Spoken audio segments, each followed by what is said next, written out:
Welcome back, everybody, to Two Guys and a Stack of Comics. Mike, we have been on a little X-Men kick lately, and finally circled around to your favorite member of the X-Men and the one that, while we feel Wolverine has really kind of been broken, I want to just talk about one, what makes this character great, but also where things have gone wrong.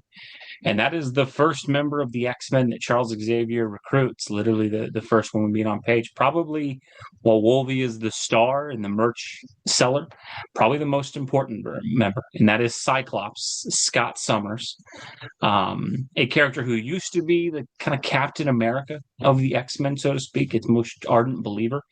He's now a little more Magneto than he is Xavier. And so we wanted to kind of just talk about why we think the character is great, what makes a great Cyclops story, and then where it went wrong and what we would see.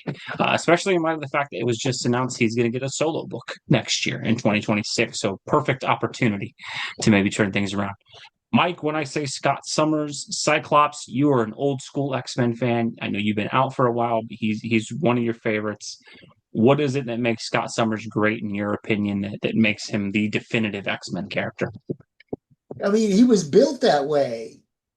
And if you were reading X-Men comics back in the day, it was just, built into the character. He was the first protege of Xavier and Professor Xavier. And, he was the leader of the team when Xavier wasn't there. But more importantly, he understood Professor Xavier and he understood, he was the conscience of the team when the professor wasn't there. And there were just many moments when, he helped the team realize their North Star.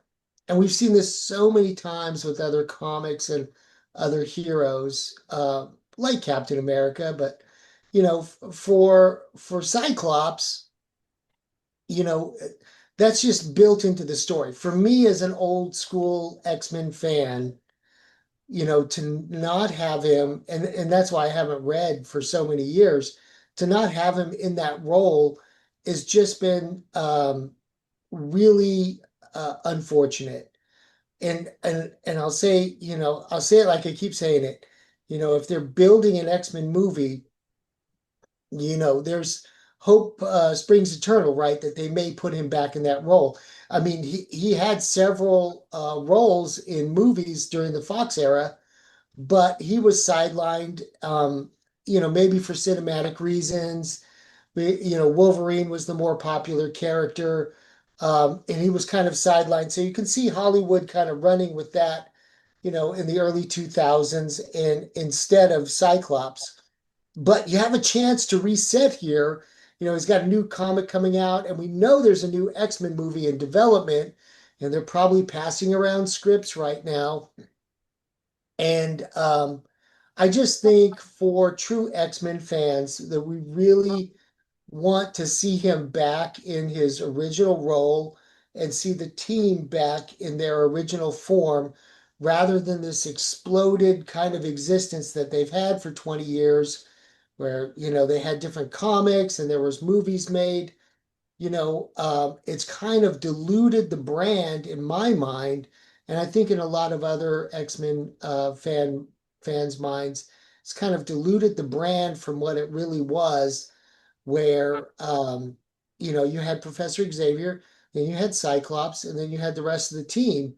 And it's you can't you can't overestimate the role that someone like that plays in a storyline, in a mythology, in the history of comics like that. And to have him, go down some of the ways he's gone down and go down some of the paths that they've chose to drag him down, is just, it's really unfortunate. It's hard to watch, just like it's hard to watch when they go wrong with Captain America, or when they go wrong with any number of your favorite characters.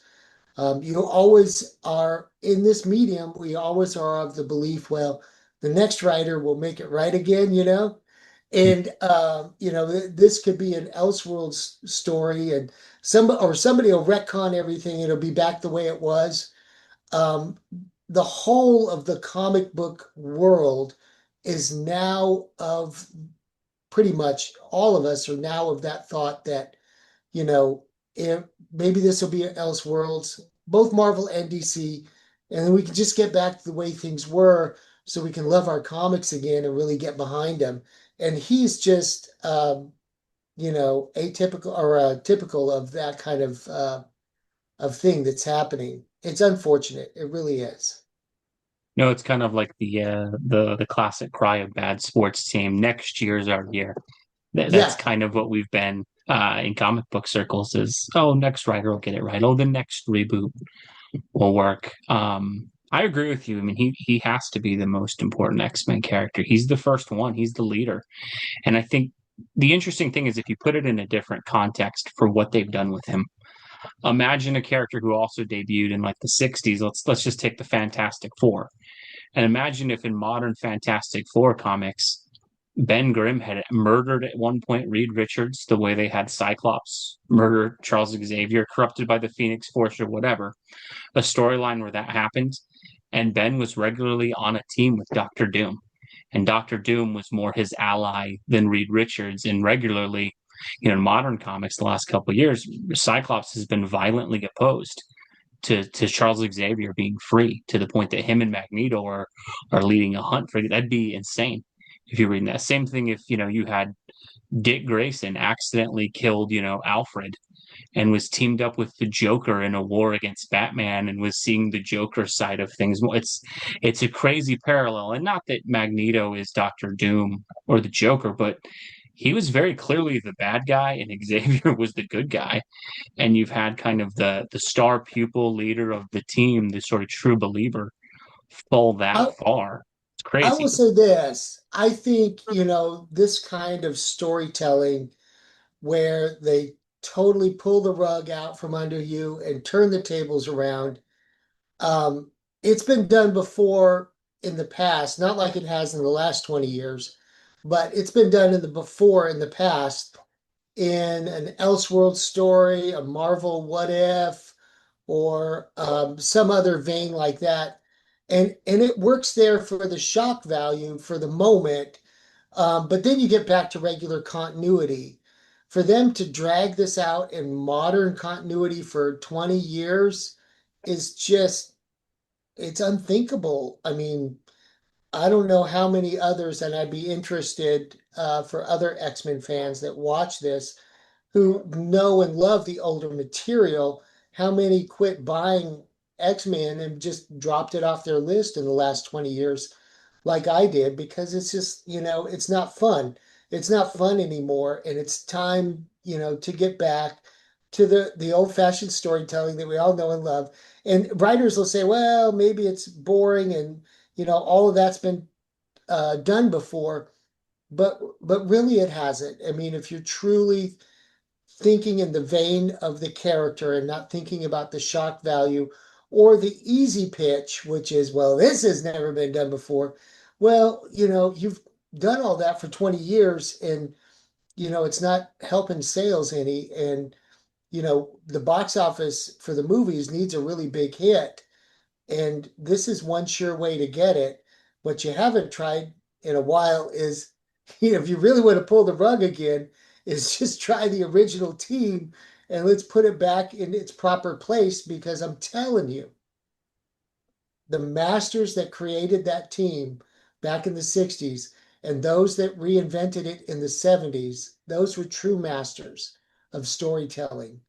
And you would be wise to go back to their formula and put out some good books that everybody can get behind. You can do it. I know you can.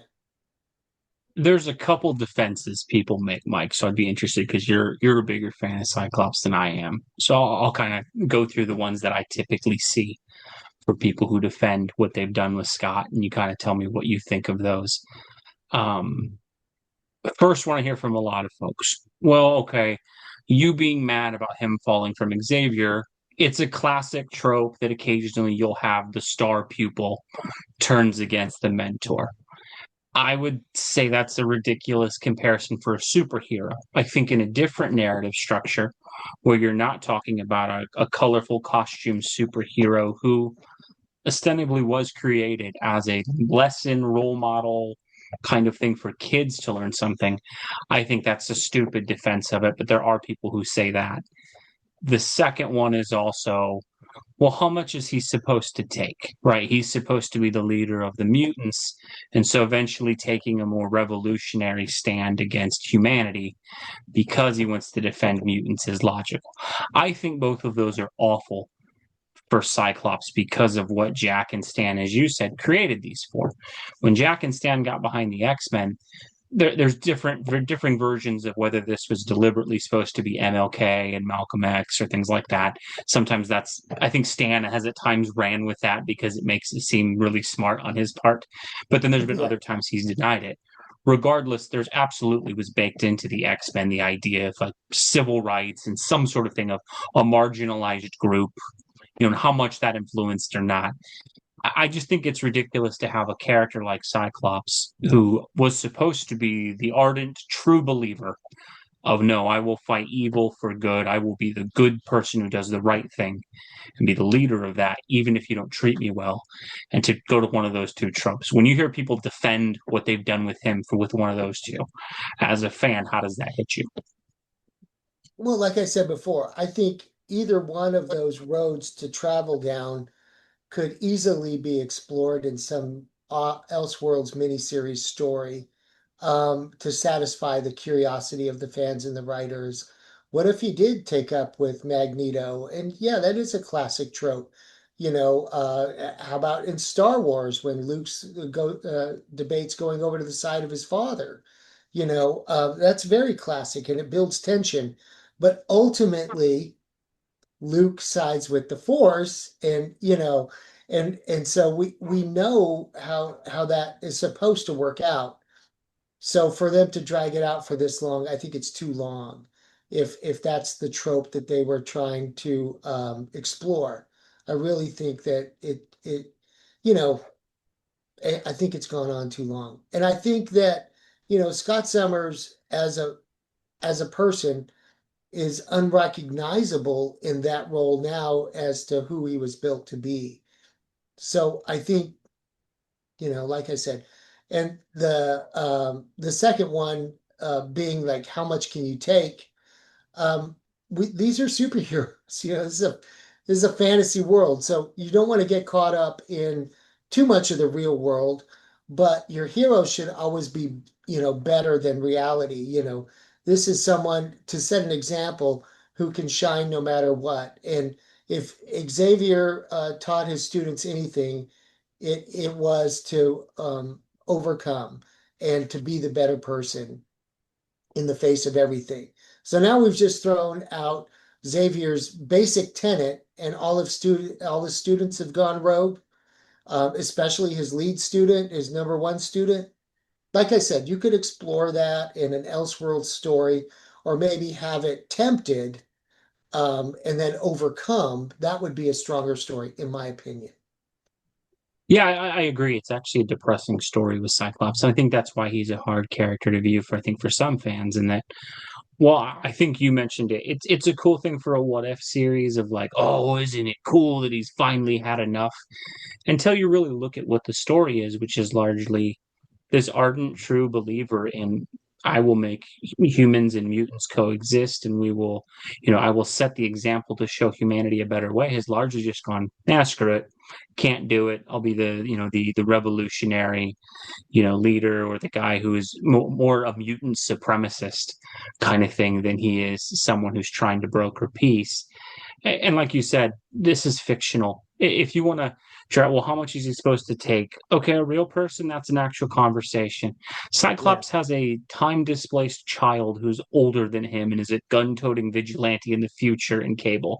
We're not Cable, dealing right? with a real person. No. And I think there has been an obsession with him of turning him into even, and this goes back. I can't just blame modern writers for this. There was an obsession with this during Grant Morrison's era. There was an obsession before that where they had him marry Madeline Pryor, got her Oh, right, pregnant, she right. had a kid, and then he left her for Jean Grey. Like they Yeah. just they take these wild swings with him.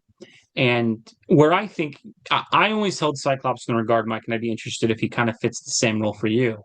I viewed him as like the X-Men version of Captain America or Superman. And so seeing what they've done with him, to me, it hits me just as wrong as if in DC's main pages, they're like, hey, the Injustice Superman, who's, had enough and kills his villains, that's just Superman in continuity for 20 years. Or Captain America, the Hydra Cap's too far because Cyclops isn't that far gone.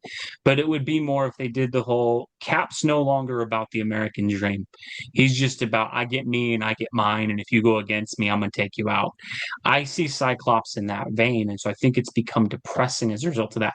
Do you feel like Scott is that level of a character where he's like a Captain America or a Superman, or do you think I'm maybe overinflating his importance? No, not at all. I mean, he was the he was. It's so sad I have to say that. He was the North Star. He was the one that always got derided for siding with stuffy old Xavier. Time and again, it's like, why do you listen to that old man? Well, he did because he understood Professor Xavier. And it was his role to translate and make sure they stayed on mission when they were out in the wilds without his guidance. He was always there to be their guiding light, the guy that had the principles. He said, Mm-hmm. we got to think about this. Yeah, he was the field leader, the field general, who Yeah, really. I think what's so interesting is we did get more of a classic Cyclops in X-Men '97. He did have that one moment where he lost his cool completely, but I yeah, think that was more of a his kid had been taken kind of thing, and they put him to his right. breaking point. He seemed to be a little bit more as he should be at the end. I think we And can you kind of you touch. see how writers play around with that motif. Like, Mhm. he's only human slash mutant, and he can break, but then he recomposes himself. He regains his composure. No, I think you make a great analogy with the whole Luke Skywalker thing in terms of, there's those moments, and we see it like in Dagobah when he goes into the cave and Yoda kind of has that whole, he fights the fake version of Vader, or when Right. he's in the throne room and he's tempted, all that kind of thing. But ultimately, the story most of us want to see is Luke goes, no, I will stay on the light. I'm not going to fall to the dark side, even if, he believes in his father. I think the other part that's been sad for Cyclops, and this is kind of where we can close it out and sort of talk about maybe where we could see a reformation of the character. The movies were not kind to Scott Summers. I, as a Logan fan, as a Wolverine fan, I do have a very, very, soft spot for the Fox movies. But if I remove my Logan fandom out of it, Wolverine got to be the leader. Wolverine got the romance with Jean Grey, and Cyclops was diminished to the point that in the third movie of what they at the time were building as a climactic trilogy, he was killed off screen. And didn't even get an on-screen death. Um, he's been mistreated. X-Men '97 maybe started a little bit for you with them having a chance now. We know James Marsden's going to come back and play the role again in Avengers Doomsday. Apparently, that might be in a comic accurate suit. We know he's getting a new comic book. With all the baggage that's happened, Mike, with him, if I put you in charge of it and just said, hey, Mike, you are now the guy plotting the solo comic and you got to deal with all the baggage and you're going to make the new movie and you got to deal with all that baggage. What would be the priorities for you of how you would kind of rearrange the deck chairs a little bit to get him back in line? Oh man, the tension between Wolverine and Cyclops, is palatable, of course, because of their shared love interest. um, you could always play off of that dynamic. It was built into the cake. It was baked into the cake, right? Mm-hmm. When Wolverine joined the team, that those two would always face off. That is a classic dynamic. But although what they end up doing is they agree to disagree on some things, right? Wolverine and Scott, they just agree to disagree. And Wolverine, goes his own way at the end, but he comes in when they need him. And I think to bring that dynamic back, I think would be the best thing you could do, where Scott stays home and stays true to his North Star. Wolverine comes in and helps out when they need him, but that they're still at odds. And they'll always be at odds because that's the way it was built. If you could somehow forget about 20 years and just kind of go back to that old, like whatever, it was all a dream or something, and just kind of, however you got to do it, boys, in the writer's pool, just make it happen.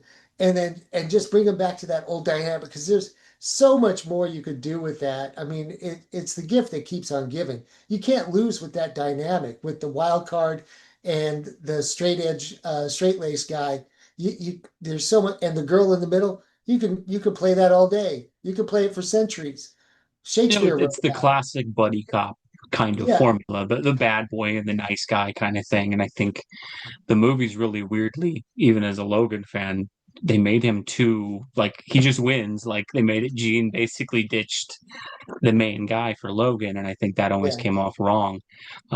Even when they did the whole Krakoa thing, they did that weird thing where like Gene and our Logan and Scott were just like cool with Gene hooking up with both of them, which is just not who either men would ever be. They absolutely would never tolerate that.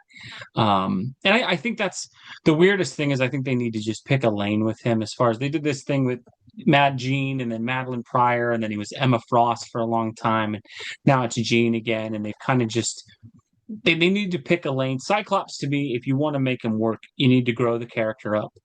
I think that they at times make him immature in a way he shouldn't be. And so I yeah. think That's definitely a good observation. and I think you got to get back to, like you said, Wolverine to me, as with him as my favorite Marvel character. I'm fine with him being a member of the X-Men, but he shouldn't be just around the mansion all the time, in my opinion. I've always loved the stories most when it's Logan gets ticked, jumps on the bike, rides away for 6 months, and they have no Yep, idea if they're going to see him again. And it's only yep, when like Omega Red's about to kill three people that you see the claws unsheathed and he's there to help. yeah, I yeah. think making him like he's just part of the crew hurts because the tendency, and I think you see this with Superman and Batman too. There's a tendency to make Batman dominate the page when he's on the page, and it always seems to be at the expense of Superman. And the same thing seems to happen in the X-Men, where it's always Wolverine gets too much of the spotlight at the expense of Scott. And Um, Logan, that's not Logan's character to no, hang around and pal around, in Xavier's mansion. He can only last there so long. It drives him crazy.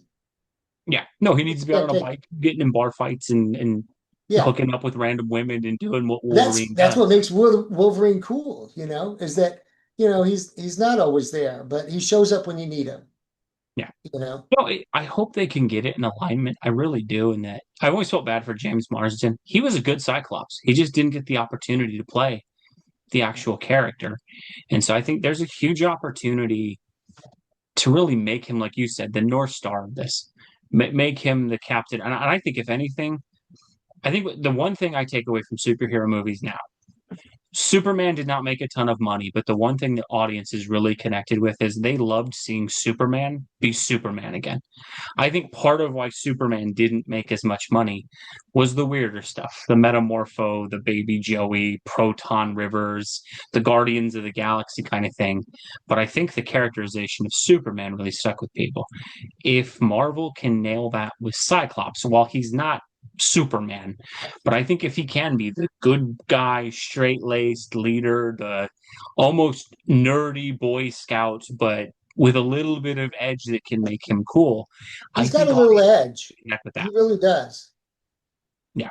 He's got an But edge to him, last part here before we close, Mike. Do you think they'll do it? especially when they mess around with Gene. Yeah. That's No. when the edge We see comes him out, yell right? Gene quite often. Yeah. Do you think they'll do any of this with a movie on the horizon, a solo series? No, You think they'll no, actually take the path and make him better, or do you think it's going to be no. more the Magneto route? It'll be the Hugh Jackman show because didn't he sign up for it? Well, I don't know in the movies that I think they may be rebooting the X-Men completely. Oh, So well I then, think he is supposed to be a central character there, and then he is getting the comic. With that spotlight, do you think in the new comic and in the movie they'll give us a more heroic Cyclops? Do you think we're going to get more revolutionary Magneto-esque Cyclops? I want to say yes, yes, but I really don't know. I really.